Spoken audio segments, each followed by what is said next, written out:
Okay, so we've just had Halloween, spooky confession time. I think I might be a vampire. I think I might be a vampire. I can't handle strong smells like garlic. Definitely don't like too much light, and I prefer to be in the dark. And I almost certainly will not come along and join in with something unless you make it very explicit you are inviting me in. Did I say vampire? Sorry, this happens all the time. I meant autistic.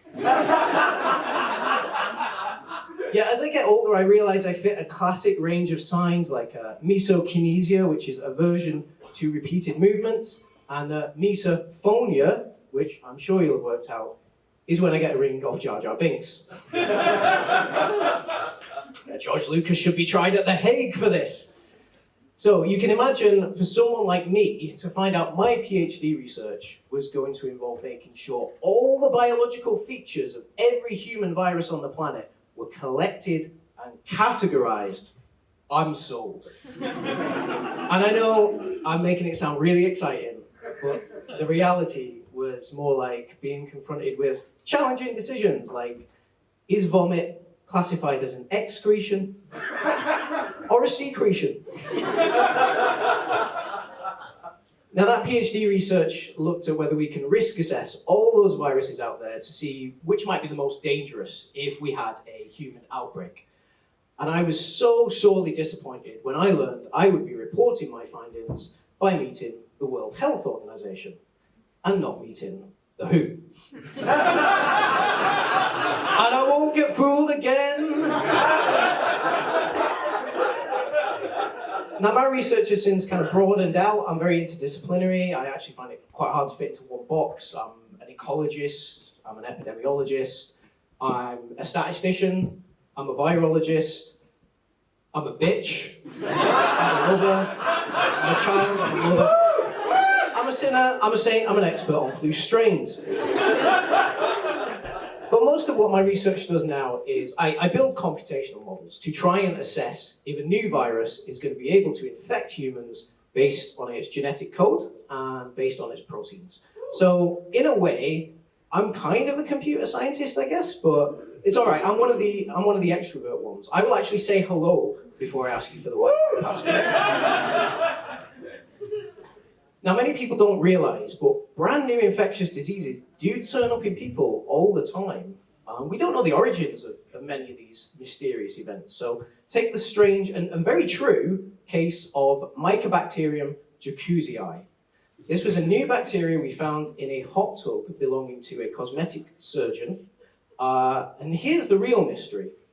10 of his patients, all who had cosmetic breast enlargements, were also found to have the infection, despite insisting they'd never visited his home. And this is fascinating from an epidemiological standpoint, because this makes this the first human disease we've found that's just transmitted by complete magic. Another true case report. We found an unknown skin infection in the groin of an Austrian patient. Now, they reported no sexual contact for 5 years. The only clues were the pets that he kept free roaming around his flat. And without proper housing, the patient did report that he would keep them warm by snuggling with them at night. By snuggling with his 3 adult Burmese pythons. Now, all right, we never actually proved the infection came from the pythons, but at least we solved why there was no sexual history. Now, that was more than likely an example of a zoonosis, which means a disease that transmits to us from animals. And usually it's wild animals that are the biggest risks. And my research also asked questions about ecology, like which are the worst critters? Tropical rodents, they're up there. They have a super fast biological clock that is basically just built purely for reproduction. So they're stuffed full of viruses. They rock up to the ecosystem going, hey, I'm single, ready to mingle, and I almost certainly have shingles. And then they mate, and then they die.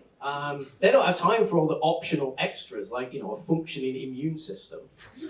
Now, primates are another one, because they're so similar to us biologically. I mean, they're our nearest cousins in the animal kingdom.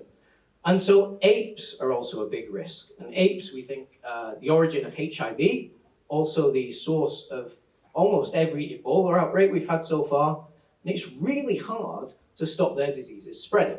And if you ever tried to put a face mask on a chimpanzee, now I am told there is some growing anti-vaccine sentiment amongst some groups of those unevolved shit gibbons. But I'm a big fan of the idea we should vaccinate them. In fact, there is a very promising trial about giving primates vaccines by suppository. Now, unfortunately, I don't have the results of that trial today because I'm told that I'm no longer welcome at Edinburgh Zoo. And I've even put it in a banana and everything.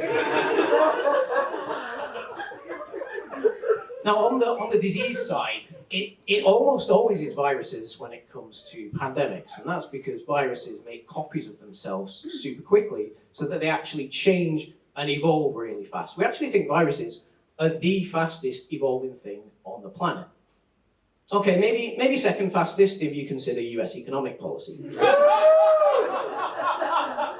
Actually, yeah, that's not a bad idea. How about a tariff on viruses?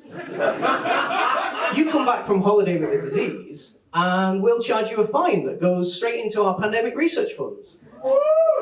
Oh, you caught Zika in Costa Rica, 200 quid, please. 200 quid or a pint of blood plasma. Maybe I am a vampire. Now, they're always saying there's not enough research from it, but I'm full of good ideas like this. I actually saved my last university over £30,000 every single year, and I'll tell you how.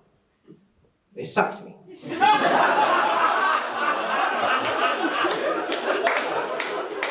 Really, though, it's not unreasonable to link viruses to economics. I mean, new transmission opportunities are being created all the time, from expanding out cities into undisturbed nature, or industrial trade in wild animals for meat, medicine, fur. It's kind of like a lottery. That first zoonotic transmission, super rare event. But collectively as humanity, we are buying more and more tickets.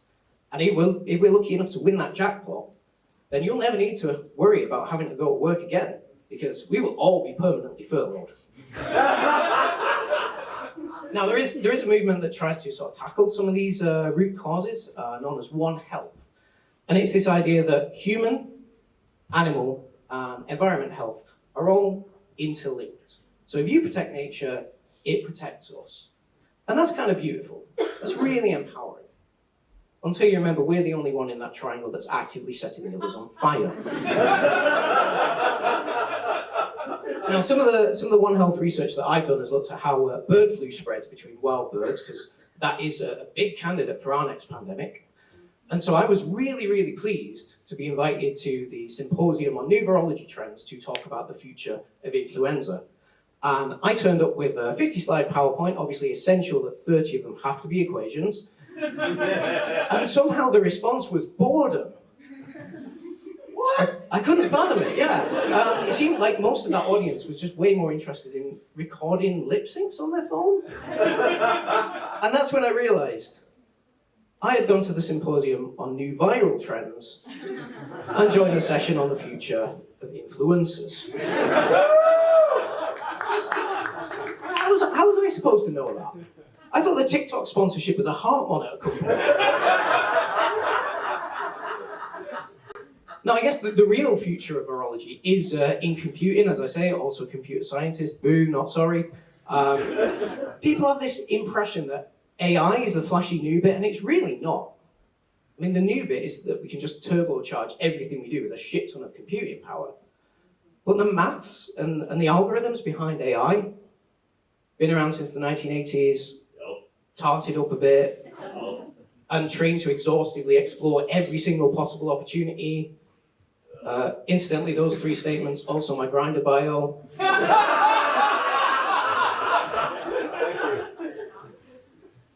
But also, you need a shit ton of data, right? So even the best AI methods in the world aren't going to give you good insights if you don't have decent data behind it. And that's also booming too. So the estimate is that 70% of all the data that exists now was created within the last 2 years. Sounds impressive? That is nothing. That's absolutely nothing compared to the fact that 70% of my material was created in the last 2 minutes just before I walked in. And with that, it's probably time for me to walk off. So please do remember, just as you're going to have to clap to get rid of this epidemiologist, please spare a thought for the epidemiologist next time you need to get rid of the clap. I've been and will be foreseeable future Dr. Liam Brierley. Thank you.